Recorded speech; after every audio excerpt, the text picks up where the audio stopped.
Bienvenue, chers voyageurs de l'âme, sur la chaîne Les Élus de l'amour.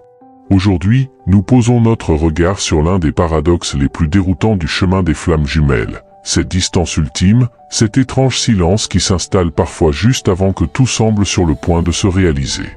Pourquoi l'âme, qui a œuvré avec tant de ferveur pour rapprocher deux êtres, imposerait-elle soudain un éloignement qui semble contredire toute logique d'union ?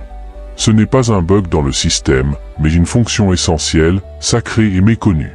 Préparons-nous à explorer les profondeurs de ce mystère. Et si la rupture même qui a brisé votre cœur n'était pas une faille de conception dans votre histoire d'amour, mais la pierre angulaire précise et intentionnelle de son architecture? Laissez cette question persister un moment. Cela semble une moquerie cosmique, n'est-ce pas? D'avoir touché une connexion si profonde qu'elle a recablé votre compréhension de la réalité, pour se retrouver debout dans le silence de son absence apparente, tenant le membre fantôme d'une âme que vous jurez avoir tout juste senti. Ce n'est pas la disparition typique ou la rupture désordonnée que vous pouvez classer avec des leçons apprises. C'est différent. Cela semble personnel, presque intelligent, comme si l'univers lui-même avait orchestré un aperçu à couper le souffle du paradis pour ensuite fermer doucement, fermement, la porte. Et dans cet espace douloureux, une question plus terrifiante murmure. Ai-je brisé la seule chose réelle que j'ai jamais trouvée? Voici le secret qu'on ne vous dit pas pendant que vous êtes occupé à compter les jours de silence, à rejouer des souvenirs comme un détective cherchant votre propre crime. Cet effondrement, cette douleur exquise, n'est pas la preuve d'une erreur. C'est la signature d'un processus sacré. Imaginez une seconde que les âmes, dans leur sagesse infinie, comprennent quelque chose que nos esprits humains, dépendant du confort et de la gratification instantanée, oublient constamment. Une fondation pour quelque chose d'éternel ne peut pas être posée sur le sol branlant de qui vous étiez. L'ancien vous, celui façonné par les blessures passées, les scripts sociétaux et les mécanismes d'adaptation ingénieux, a rencontré un amour qui fonctionnait sur une fréquence qui rendait ses anciens plans obsolètes. Quelque chose devait céder. Alors, avec la grâce brutale d'un maître sculpteur enlevant tout ce qui n'est pas le chef-d'œuvre, la séparation commence. Cela semble de la cruauté. Cela semble une perte. Mais si c'était, en vérité, la forme d'amour la plus respectueuse que le cosmos puisse vous offrir. Une retraite forcée pour que vous puissiez enfin, sans distraction, rencontrer la personne que vous devez devenir, celle capable de soutenir le miracle même pour lequel vous avez prié. C'est le paradoxe inconfortable et glorieux au cœur du voyage des flammes jumelles. Le chemin vers l'union est pavé des décombres de votre propre déconstruction. Cette personne qui vous manque? Elle est à la fois le catalyseur et l'invitation. Son absence n'est pas un vide, c'est une salle de classe. Et en ce moment, dans le calme, on vous donne la mission unique, sans glamour et absolument vitale d'une vie. Apprendre la langue de votre propre âme si couramment que si vous parlez à nouveau, ce sera en poésie, non en besoin. C'est ici que l'histoire commence, non où elle se termine. Et la première étape est de comprendre pourquoi le plan pour toujours semble, à première vue, si dévastateur comme une boule de démolition. Alors, vous êtes tombé sur cette connexion en pensant avoir trouvé un sanctuaire, un endroit doux où atterrir après toutes ces années de recherche, n'est-ce pas? Vous imaginiez un amour qui semblait enfin un retour à la maison, une fusion douce et parfaite de deux magnifiques puzzles terminés. Et puis, l'univers, avec son sens de l'humour malicieux, vous a remis non pas un sanctuaire, mais un creuset. Non pas une zone de confort, mais un chantier, complet avec marteau-piqueurs émotionnels, débris psychologiques et tous les plans que vous avez jamais dessinés pour votre identité déchirée sous vos yeux. C'est le premier grand secret, terriblement gênant, qu'on vous dit rarement, votre flamme jumelle, votre âme véritablement compatible, n'arrive pas pour vous compléter. Elle arrive pour vous déconstruire. Elle est l'alchimiste ultime non invité, et son outil principal n'est pas la romance, c'est un miroir. Un miroir impitoyablement clair, impeccablement synchronisé, psychique, tenu devant les parties de vous-même que vous avez passé toute votre vie à soigneusement mettre en scène, à diligemment cacher ou à carrément nier. Voyez les choses ainsi. Dans la plupart de vos relations, vous diffusez essentiellement sur une fréquence radio soigneusement gérée. Vous choisissez la playlist, les points forts de votre personnalité, les traumatismes socialement acceptables, les défauts charmants. L'autre personne, bénie soit-elle, écoute sur sa propre station gérée. Il y a de la statique, bien sûr, mais vous pouvez surtout entendre la mélodie que vous acceptez tous les deux de jouer. Mais avec cette âme, il n'y a pas de radio. C'est une liaison neurale directe. Une connexion Wi-Fi au niveau de l'âme qui contourne tous vos pare-feux et télécharge le fichier entier et non compressé de vous, y compris les données corrompues, les dossiers cachés étiquetés honte 1998 et les brouillons en colère et inachevés de vous-même que vous n'aviez jamais l'intention de publier. C'est la transparence énergétique que Jung a pointé du doigt. Ce ne sont pas des super-pouvoirs psychiques, c'est une résonance si précise qu'elle agit comme une radiographie. Et la première chose qu'elle révèle, c'est votre costume. Vous connaissez le costume. Nous en avons tous un. C'est le costume « Je suis guéri et évolué », le costume « Personne indépendante et forte », le costume « Amant détendu ». Vous l'avez cousu avec des fils de blessures passées, l'avez ajusté pour correspondre aux attentes des autres et l'avez accessoirisé avec un jargon spirituel impressionnant. C'est un bon costume. Il vous a fait traverser des fêtes, des premiers rendez-vous et même des relations entières. Mais cette personne, elle vous regarde, et c'est comme si elle ne voyait même pas le costume. Elle regarde poliment au-delà, attendant que le vrai vous se montre. Et c'est exaspérant. Leur authenticité même devient une accusation. Leur paix semble un défi à votre anxiété. Leur vulnérabilité semble une trappe s'ouvrant sous votre contrôle soigneusement maintenu. C'est la fonction de catalyseur dans sa gloire brute et déstabilisante. Leur présence dans votre vie rend la performance non seulement difficile, mais totalement épuisante et inutile. Vous ne pouvez pas prétendre ne pas avoir besoin quand son simple silence déclenche votre blessure d'abandon. Vous ne pouvez pas prétendre être sans peur quand son honnêteté suscite en vous une rage qui vous choque par son intensité volcanique. Cette rage n'est pas à propos d'eux. Elle concerne toutes les fois de votre vie où vous ne vous êtes pas exprimé, les limites que vous n'avez pas posées, la vérité que vous avez avalée pour garder la paix.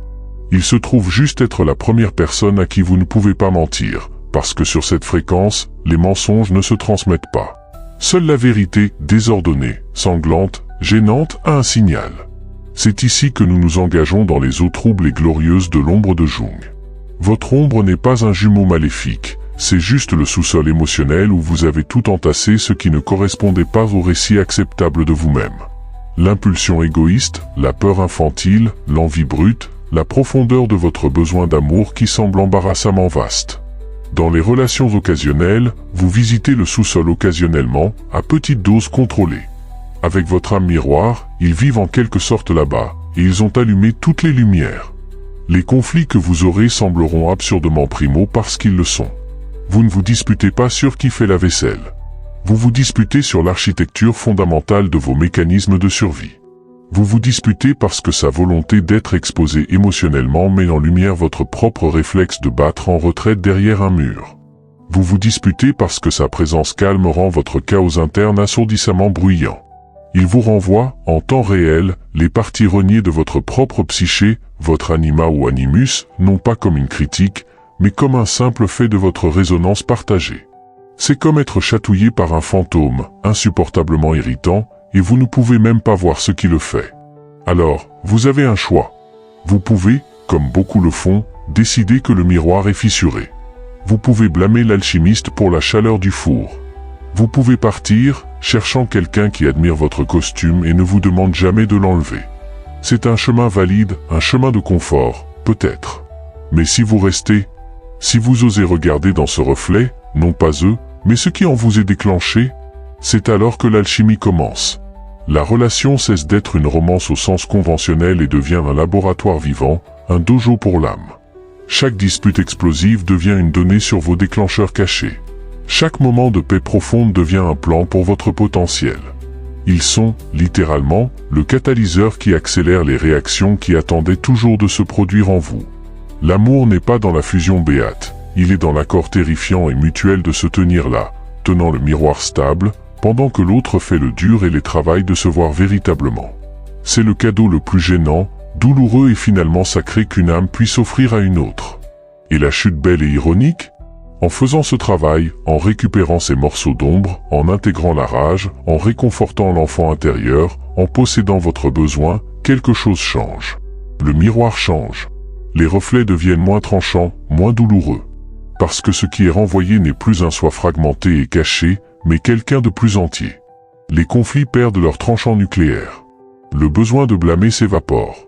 Vous réalisez que l'alchimiste n'était pas là pour vous brûler, mais pour vous aider à distinguer lors de la scorie en vous-même. L'union que vous essayez si désespérément de construire avec eux extérieurement ne pouvait jamais être construite que sur la fondation de l'union que vous avez forgée en vous-même. Et cela, belle âme, c'est là que la vraie magie attend, mais c'est une histoire pour la prochaine partie de ce voyage, où nous explorons ce qui se passe quand l'univers, satisfait du rapport de progression, intervient pour orchestrer la réunion finale, parfaite et totalement inattendue. Alors vous voilà. La porte s'est fermée, le silence est assourdissant et l'absence semble moins un espace vide et plus un poids physique sur votre poitrine. Vous avez traversé la déconstruction, affronté le miroir, et maintenant rien. Silence radio. Et l'esprit, ce conteur frénétique, raconte des histoires de pertes permanentes, d'échecs, d'une blague cosmique jouée à vos dépens. Et si je vous disais que ce silence n'est pas le vide, mais l'univers appuyant sur le bouton muet du drame pour que vous puissiez enfin entendre votre propre mission. Que cette séparation n'est pas une peine de prison, mais un congé sabbatique sacré, un programme méticuleusement conçu non pas par votre ego, mais par l'intelligence innée de l'âme. C'est la phase que Jung a si brillamment qualifiée des « individuations par la rencontre », et c'est ici, dans le calme, que l'alchimie la plus profonde se produit souvent, loin de la source de l'étincelle initiale. Soyons philosophiques un instant. Vous vous êtes rencontrés, vous vous êtes heurtés, vous avez brûlé glorieusement. Dans cette union, le diagnostic a été livré avec une clarté renversante. Voici vos blessures, vos déclencheurs, vos magnifiques mécanismes d'adaptation désordonnés. Mais essayez de vous opérer vous-même pendant que quelqu'un d'autre est dans la salle d'opération, surtout quelqu'un avec qui vous êtes fusionné énergétiquement, c'est comme essayer de désamorcer une bombe en la serrant dans ses bras. La tension émotionnelle est trop élevée. L'objectivité nécessaire pour vraiment se transformer est tout simplement impossible. Alors l'univers, dans sa sagesse infinie et souvent frustrante, crée une salle de classe pour une seule personne. Il vous escorte doucement, ou parfois moins doucement, vers votre tutoriel privé. Cette séparation n'est pas un abandon. C'est une inscription. Et la vie elle-même devient le professeur, le manuel et le quiz surprise, tout en un. Pensez aux synchronicités qui commencent à apparaître, ces coïncidences significatives que Jung a définies et qui semblent être des clins d'œil du cosmos. Vous pensez à eux, et une chanson qu'ils aimaient joue dans un café aléatoire.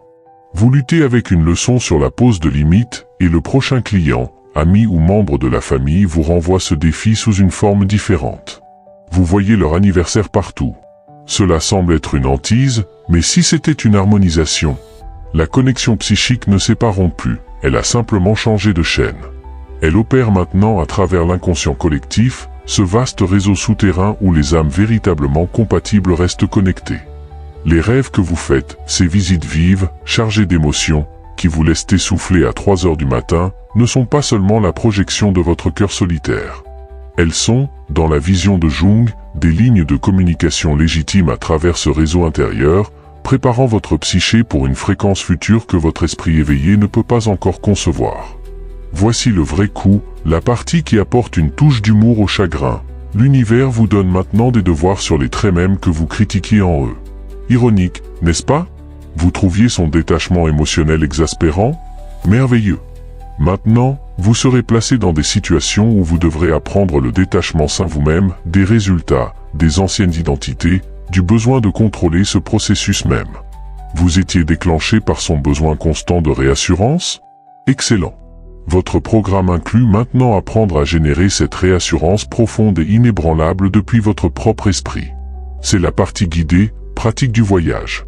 Ce n'est plus théorique. Vous ne parlez pas de patience, vous êtes coincé dans un embouteillage de circonstances de vie, forcé de respirer à travers. Vous ne discutez pas d'estime de soi, vous êtes seul un vendredi soir, apprenant à être votre propre compagnie bien-aimée. C'est là que la compréhension intellectuelle est pétrie en sagesse de l'âme par les mains implacables et gracieuses de l'expérience vécue. Et à travers ce pèlerinage solitaire, un changement miraculeux se produit dans votre cœur. Ce besoin brut et rongeant d'eux, qui était en réalité un besoin déguisé de la plénitude qu'il reflétait, commence à se métamorphoser. Vous commencez à penser à eux non pas avec panique, mais avec une étrange et douce gratitude.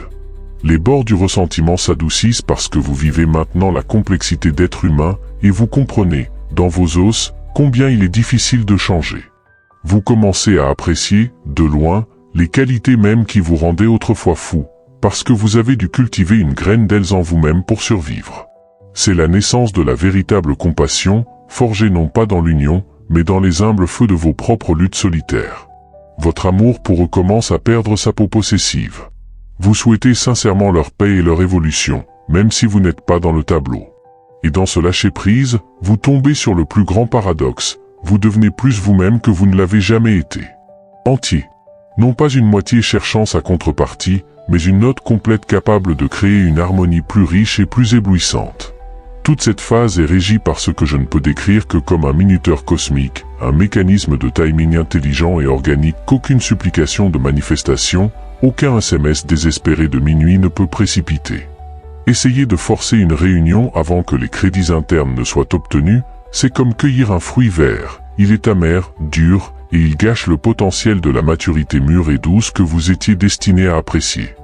L'univers protège le potentiel de la connexion en vous protégeant, en insistant pour que vous deveniez quelqu'un qui peut réellement la tenir sans s'effondrer ou la contrôler.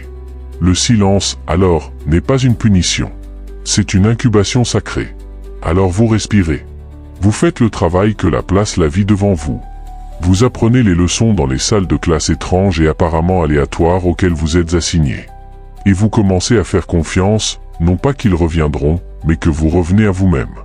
Et quand ce soi est prêt, établi, souverain et radieusement en paix avec ou sans le résultat, c'est alors que la magie la plus curieuse commence. Les synchronicités deviennent si flagrantes qu'elles vous font rire. L'attraction interne devient une guidance douce et certaine.